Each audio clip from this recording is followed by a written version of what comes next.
Dámy a pánové, dnešního dne jsem v zahraničí na internetu byl seznámen s obsahem tiskové konference ČSSD a rozhodl jsem se na ní krátce reagovat.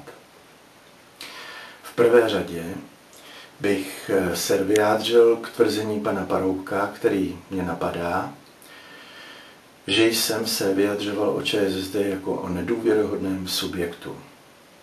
Chci zdůraznit, že každý subjekt, který uzavře smlouvu, nechá druhou stranu splnit své povinnosti a potom, když má sám plnit povinnosti ze smlouvy, tak ji zpochybňuje, takovýto subjekt, každý, bez ohledu na to, který kdo to je automaticky z tohoto počínání nedůvěryhodný. Dále bych se chtěl vyjádřit k tomu, že pan Paroubek o mě tvrdí, že jsem se měl dožadovat změny vedení ČSSD. Chci zdůraznit, že to není pravda.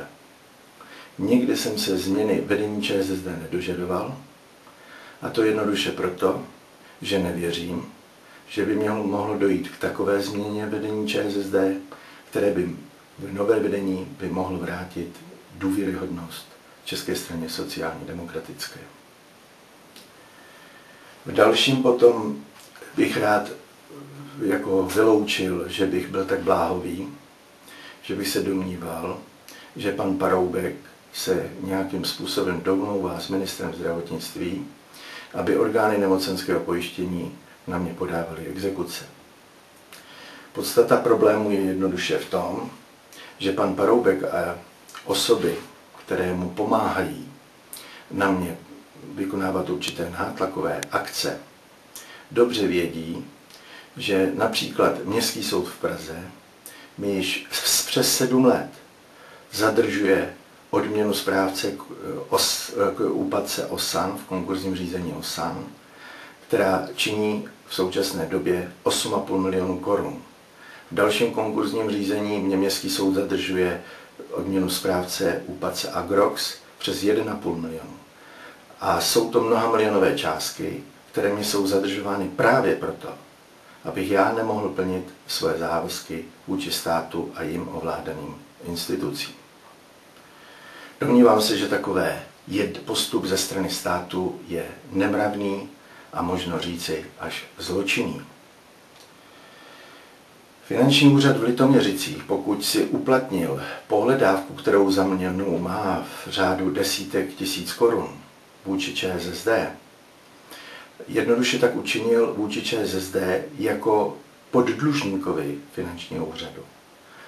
Už od dob starého Říma je institut, podle kterého, když jakýkoliv dlužník neplatí svému věřiteli, mohou věřitelé tohoto věřitele uplatnit své nároky přímo u takovéhoto dlužníka.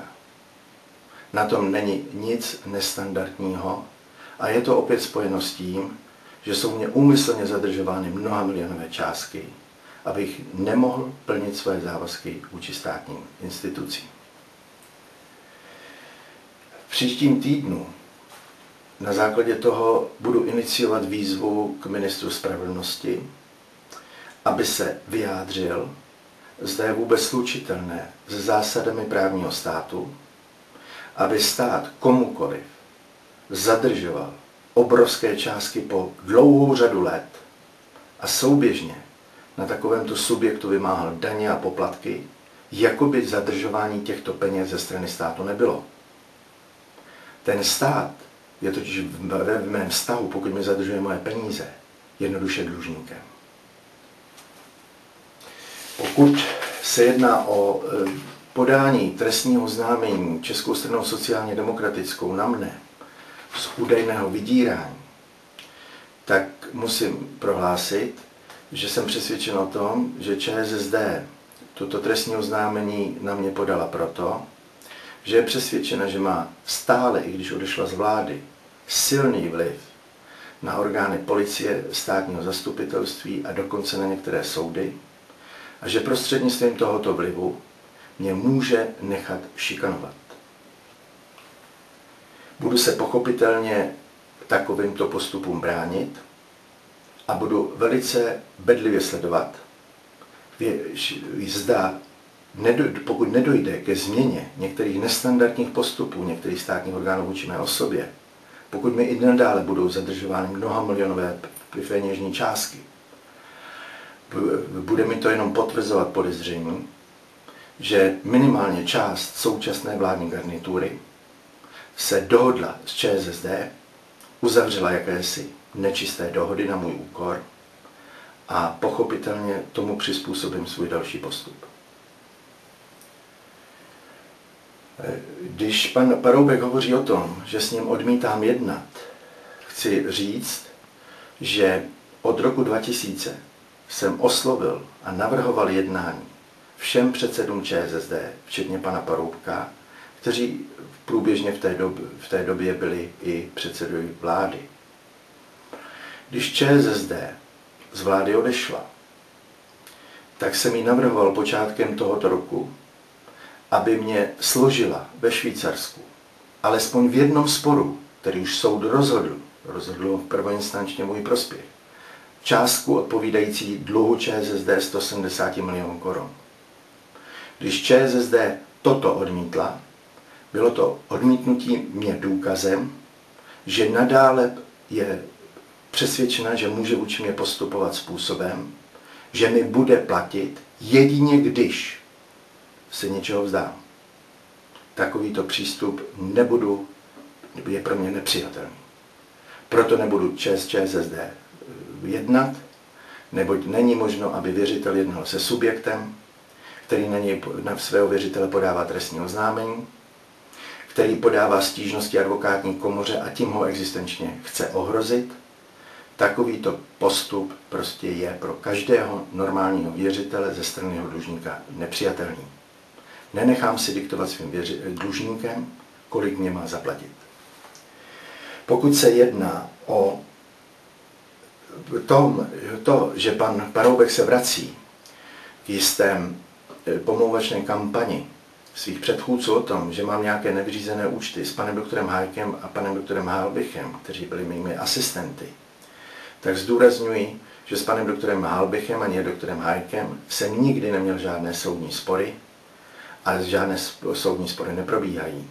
Mimo jiné proto, že již v roce 2004 Nejvyšší soud opakovaně rozhodl, že ani pan doktor Hájek, ani pan doktor Halbich nejsou v žádném právním vztahu k ČSSD a tudíž nemají žádný nárok na výplatu odměny od ČSSD. To, že ČSSD v roce 2000 složila částku 33 milionů do soudní úschovy, aby mi ji nemusela vyplatit, je stejné, jako by zaměstnavatel, který nechce vyplatit svou mzdu zaměstnanci, nebo její část, se dohodl s jeho domácím, že tu namísto výplaty mzdy zaměstnanci ji vyplatí do soudní úschovy a bude tvrdit, že má obavy, že by zaměstnanec nezaplatil svému domácímu. Zdá se vám to nesmyslné? Mně taky. Co se týče podání soukromoprávní žaloby na mou osobu ze strany ČSSD, já jenom doufám, že si to ČSSD nerozmyslí. V této fázi však prohlášení pana Paroubka o tom, jak o listině základních práv a svobod ve mně vyvolávají, jsou mi důkazem, jak ubohém stavu je ochrana lidských práv v České republice. Pokud ČSSD hodlá na mě podat stížnost České advokátní komoře, je zřejmě přesvědčena, že tímto existenčním nátlakem mě nějakým způsobem přiměje k tomu, abych se svých nároků nebo aspoň části vzdal. Budu uvažovat o tom, že jak stížnost ČSSD, tak rozhodnutí příslušných orgánů komory zveřejním, aby i ostatní dlužníci ostatních advokátů se mohli na orgánech komory domáhat, aby postupovaly orgány komory vůči nim stejně, jako v případě stížnosti ČSSD na moji osobu. Dámy a pánové, tolik aspoň ve stručnosti jsem se chtěl vyjádřit k dnešní tiskové konferenci ČSSD tady v zahraničí. Děkuji vám za pozornost.